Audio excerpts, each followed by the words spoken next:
On a morning that should have been ordinary, a federal prosecutor stood before a wall of microphones in downtown Phoenix, Arizona, and said 9 words that silenced the room. A sitting judge was purchased by a drug cartel. Behind her, projected on a screen the size of a garage door, was a single number: $2.8 million. That was the price. Not for a shipment of cocaine, not for a fleet of armored SUVs, for the conscience of a man who wore a black robe and decided the fate of children. His name, according to the 67-page federal indictment unsealed that morning, was Judge Raymond Talcott of the Maricopa County Superior Court Juvenile Division. And the cartel that owned him was the Sinaloa Cartel, operating through a Phoenix-based cell that federal agents had been tracking for nearly 4 years under a classified investigation codenamed Operation Embergate. What investigators would ultimately uncover was not simply corruption. It was an engineered pipeline, a conveyor belt that moved children out of courtrooms and into private detention facilities, while drugs, cash, and human cargo moved freely through the smuggling corridors that Judge Talcott's rulings were designed to protect. This is the story of how that pipeline was built, how it operated in plain sight, and how more than 1,000 federal agents dismantled it in a single night. Let us begin where the dominoes started falling. At 4:17 a.m. on a Wednesday in late autumn, the city of Phoenix was wrapped in that peculiar desert stillness where the air holds no moisture and sound carries for blocks. Streetlights along Van Buren cast pale orange pools on empty sidewalks. A coyote trotted across a gas station lot and vanished into a drainage culvert. And on a quiet residential street in the Arcadia neighborhood, a convoy of black Chevrolet Suburbans rolled to a stop with their headlights off.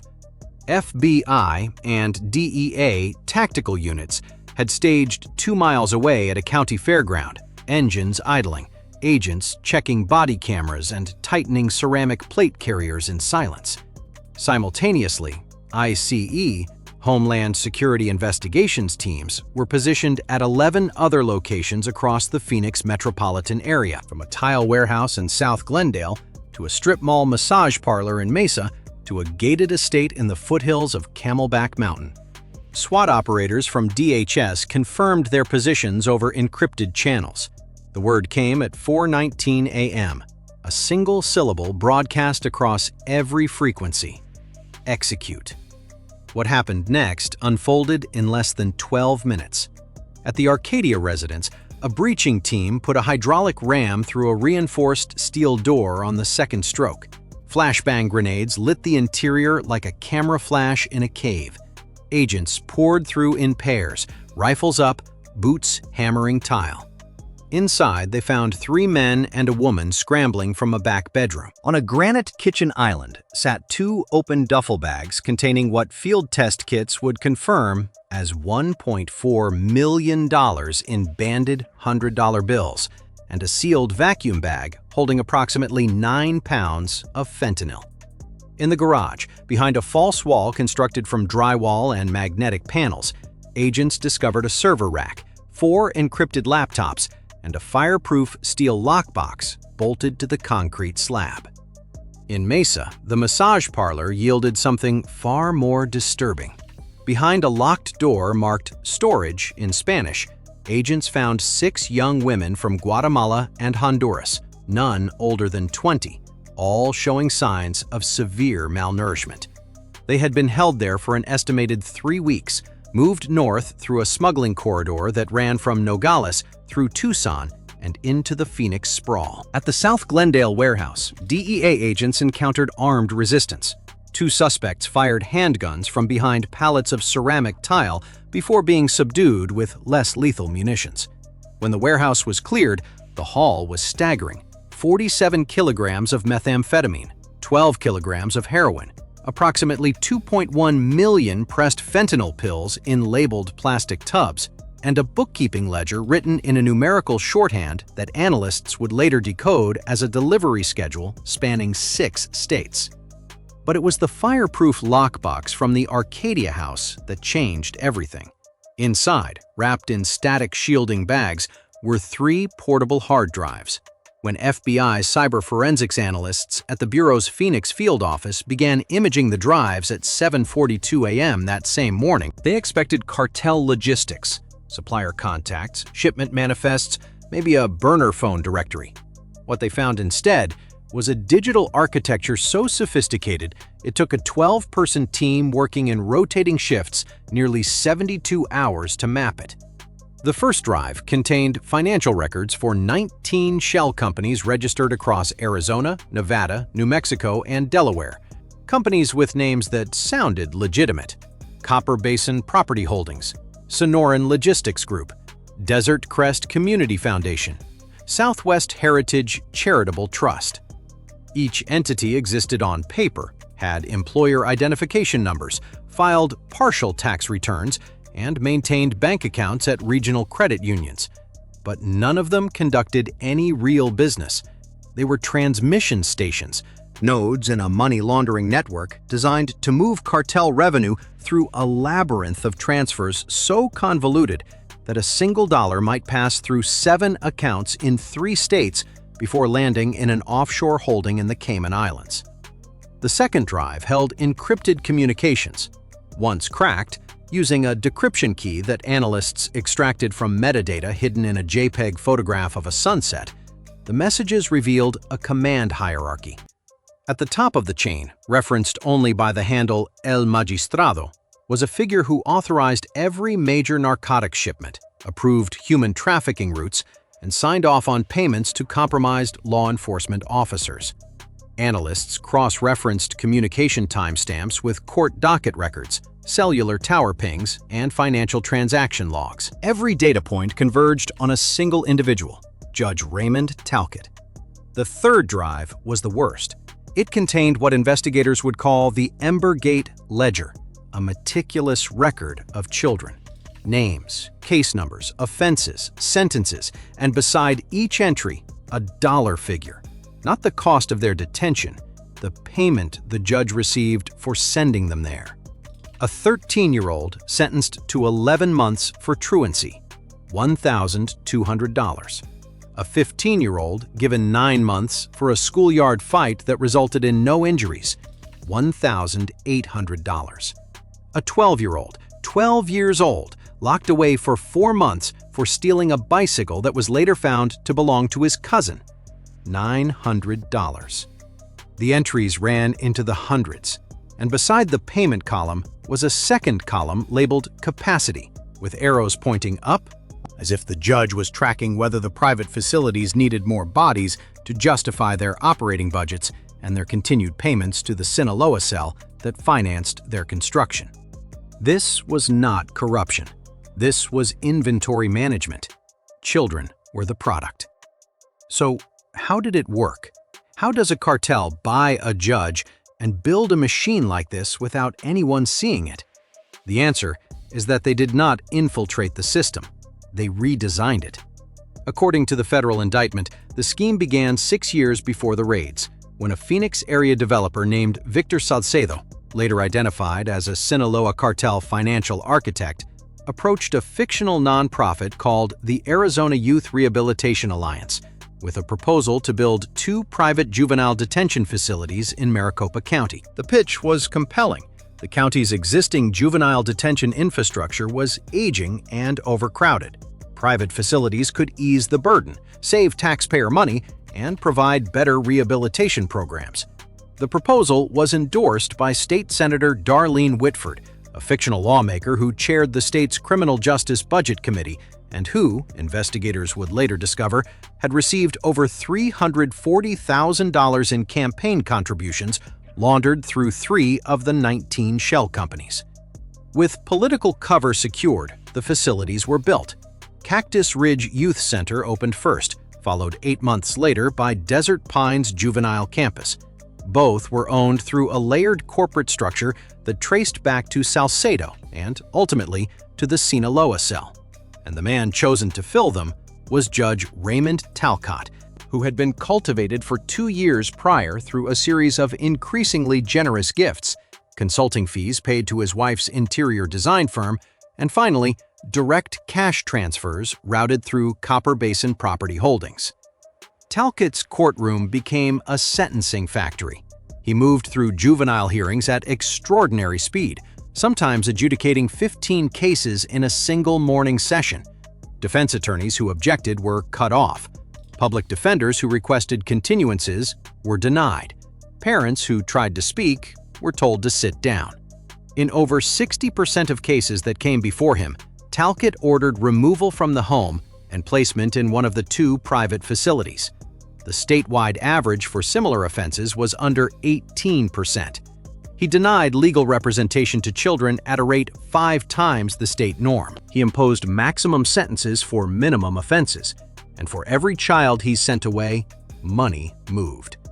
But the pipeline was only half the scheme.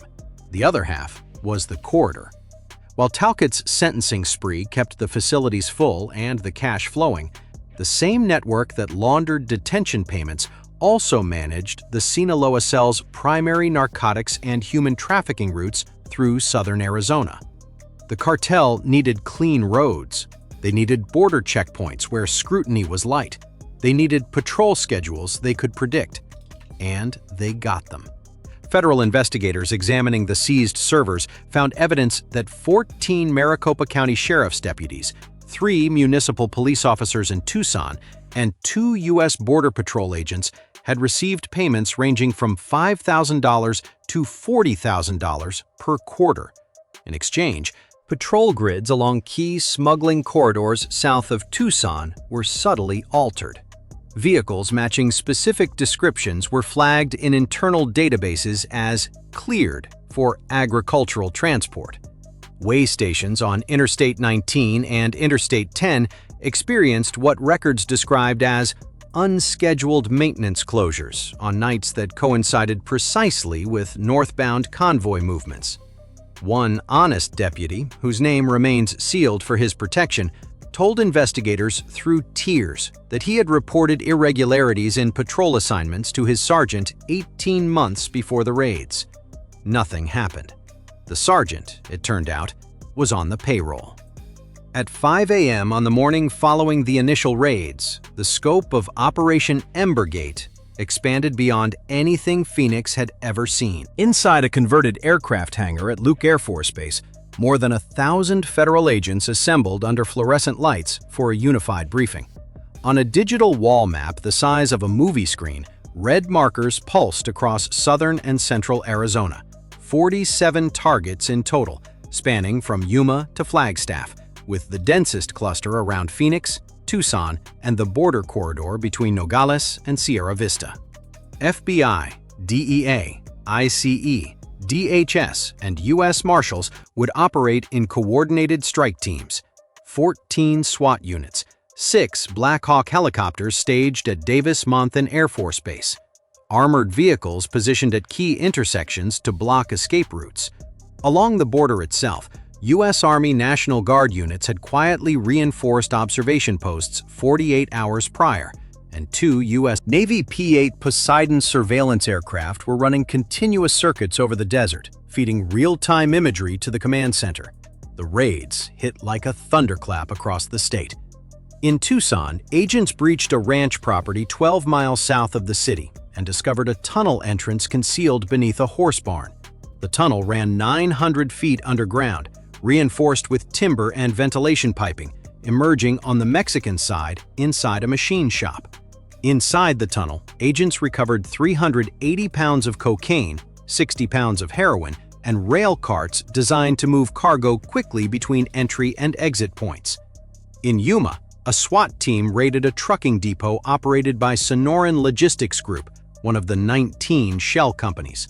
12 tractor-trailers were seized. Hidden compartments welded into their undercarriages contained methamphetamine with an estimated street value of $14 million. In Scottsdale, agents arrived at a $4.2 million home in a gated community and arrested Victor Salcedo as he attempted to destroy documents in a backyard fire pit.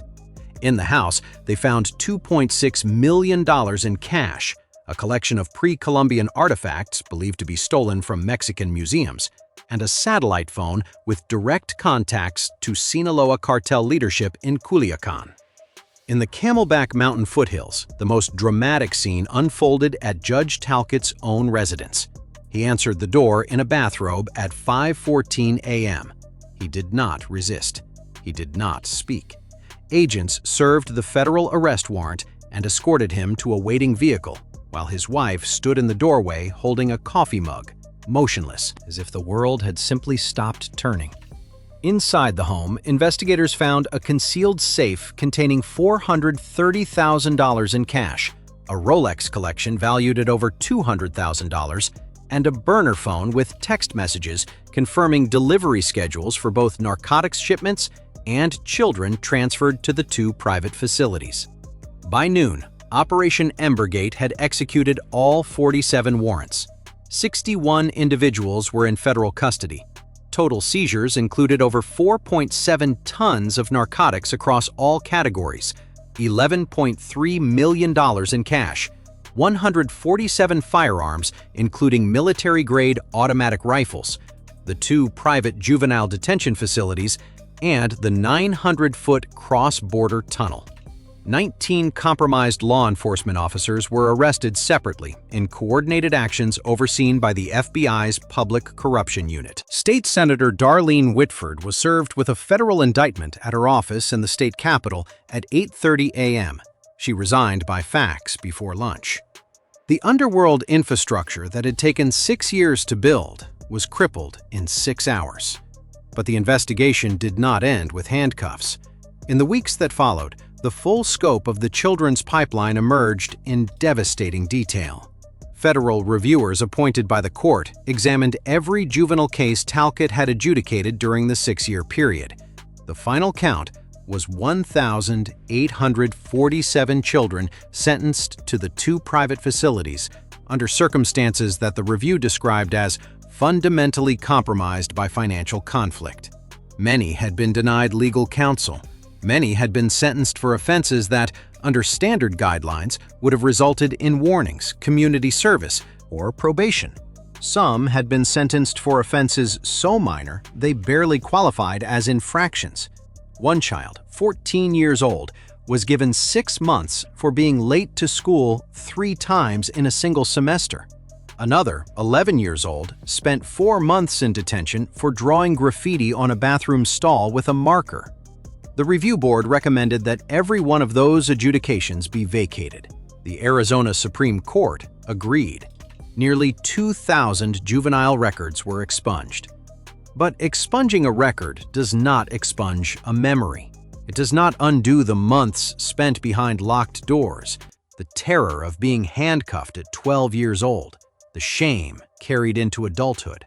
Survivors described anxiety, depression, substance abuse, broken relationships, and a corrosive distrust of authority that never fully healed. 3 former detainees died of drug overdoses in the years between their release and the federal investigation. One took her own life at 19. Her mother testified at the civil proceedings that her daughter never recovered from the feeling that no one in the system cared whether she lived or died. Judge Raymond Talcott was convicted on 23 federal counts, including racketeering, money laundering, wire fraud, honest services fraud, and conspiracy to deprive civil rights. He was sentenced to 31 years in federal prison.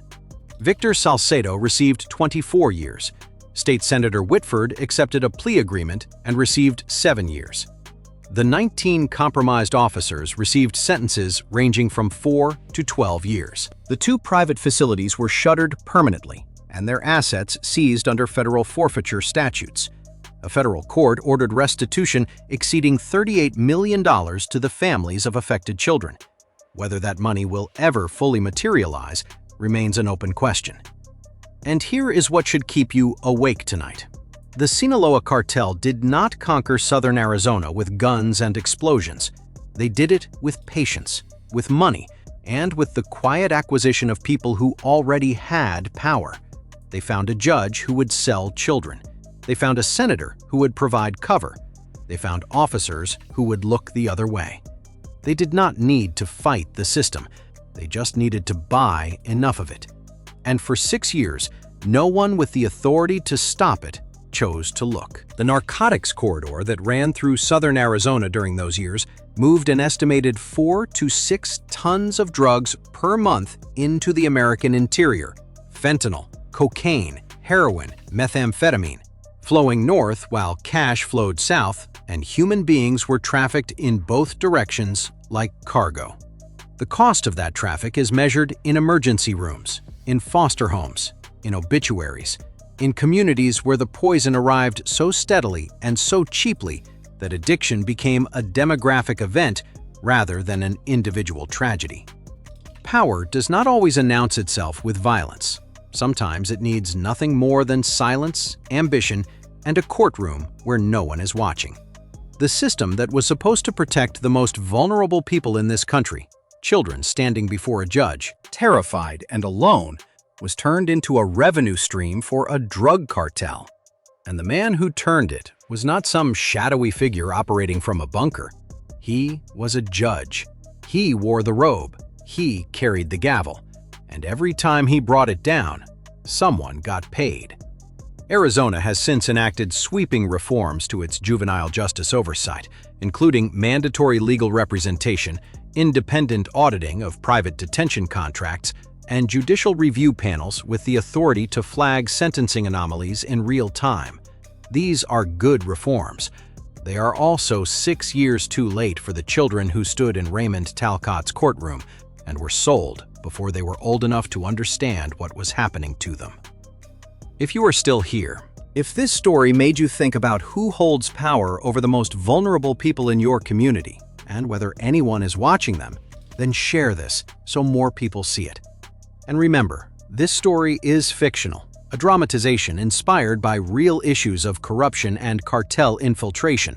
But the warning it carries is real. The next courtroom, the next official, the next quiet betrayal could be happening right now, somewhere no one is looking.